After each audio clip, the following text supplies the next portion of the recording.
কোনোদিন কাবাগরের সামনে গেলে বা কোন আত্মীয় স্বজন গেলে বলবেন, কাবাগর দেখার সাথে সাথে প্রথম যখন কালো অংশটা চোখে পড়বে, যখন আপনি মসজিদে হেরমের গেট দিয়ে ঢুকবেন, যখন ওই Fahad gate, King Fahad gate আছে, যখন ঢুকবেন অনেক দূর থেকে কালো কালো কাবাগরের একটু একটু দৃশ্য ভেসে উঠবে চোখের সামনে।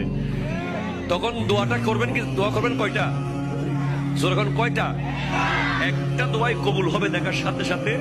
কাবা ঘর দেখার সাথে সাথে প্রথম যে দোয়াটা করবেন ওটা কবুল করবেন কে?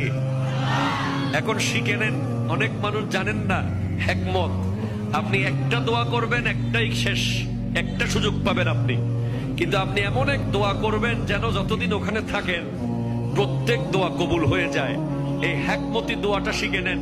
আপনি বলবেন, আল্লাহ আমি 10, 12, 15 যতদিন এখানে থাকবো, যতগুলো দোয়া করব সব কবুল করে নিয়েন।